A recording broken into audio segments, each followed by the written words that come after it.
Natatandang bubuan ninyo, nasa ilalim nitong Circular 41, kung inyo pong natatandaan,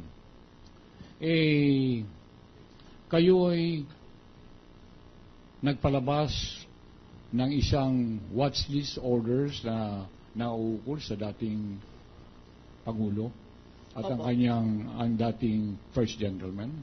Opo. Nagpalabas po ako ng a total of 3 watch list orders against the former President, Gloria Macapagal Arroyo. Although actually, 2 lang po yun because yung unang watch list order issued August of 2011 ay inamend po ng another watch list order issued sometime in September. At yung pangatlo po ay another watch list order issued sometime in October 27. So ito po ay mga watch list orders. Yung unang 2 na binanggit ko ay against the former President, Gloria Macapagal Arroyo. Yung pangatlo naman na binanggit ko, against the former President and the former First Gentleman.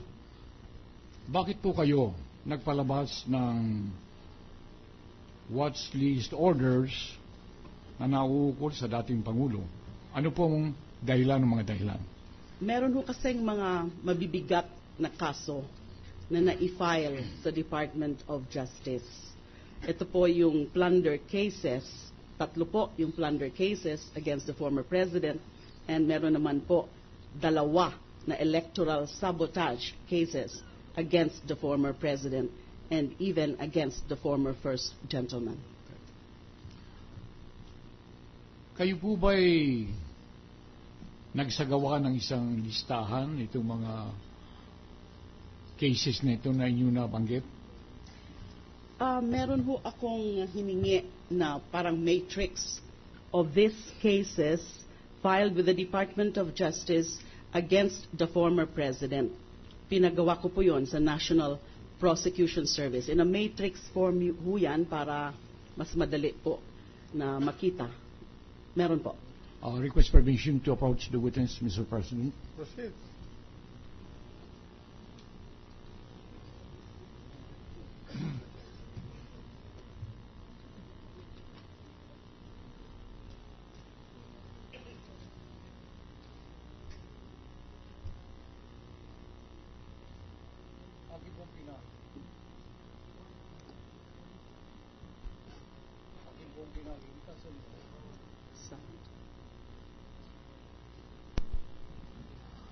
Aking pong pinakita sa inyo itong listahan. Ang nakasulat po sa itaas ay status of cases filed in the Department of Justice against Gloria Macapagal Arroyo. Ito po ba tinutukoy niyo yung listahan?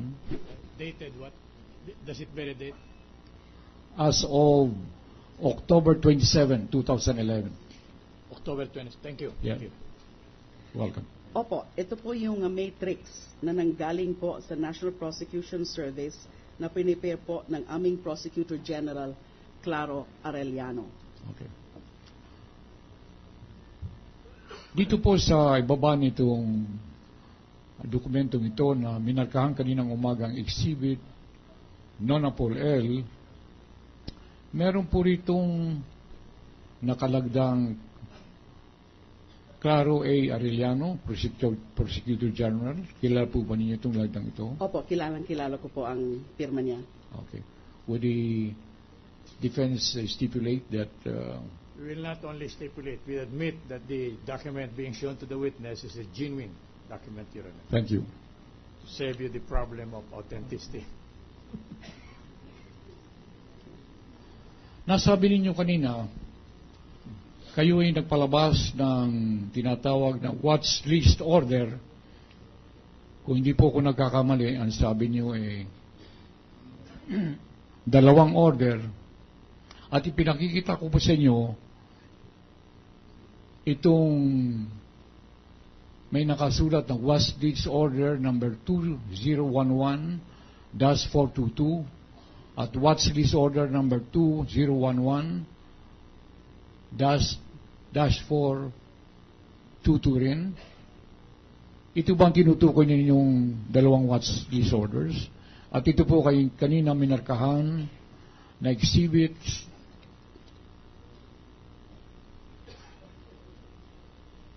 Nonapol M at Nonapol M-1.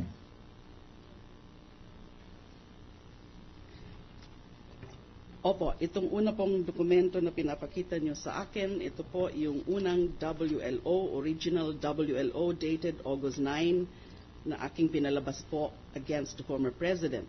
Ito naman pong pangalawang dokumento na pinakita nyo sa akin is the amended order dated September 6, is the amended WLO dated September 6 na pinalabas ko rin po against the former president. Would Defense Counsel favor us with the same admission in respect to these two exhibits? Very willingly. Thank you.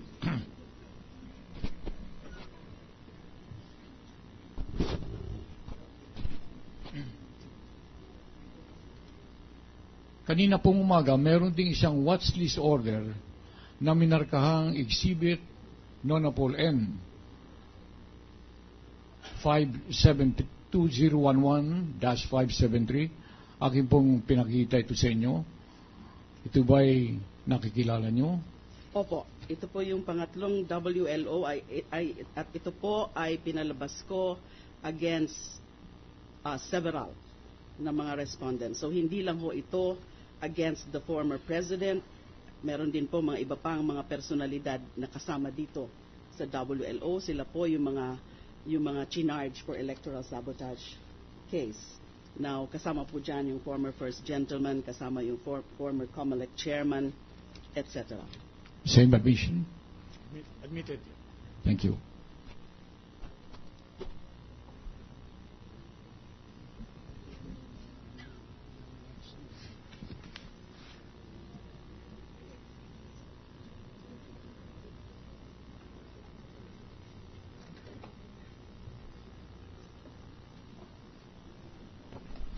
Dahil po na ang ating dating Pangulo ay nakasama doon sa tatlong watch list orders na aking ipinakita sa inyo, meron po bang hakbangin na ginawa ang dating Pangulo na nauukol po dito sa mga watch orders na ito?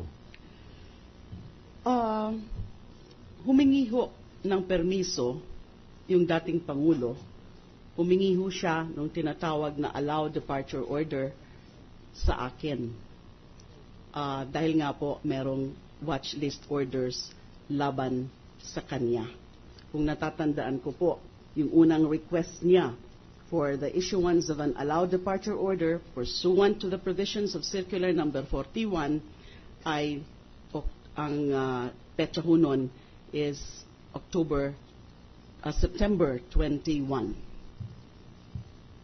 At nasundan pa ho ng dalawa pang mga sulat reiterating yung request na kung pwede daw po payagan siya na makaalis ng bansa. Again, may I approach the witness, Mr. President?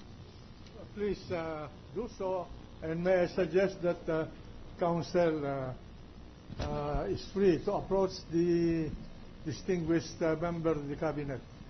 Thank you, Mr. President.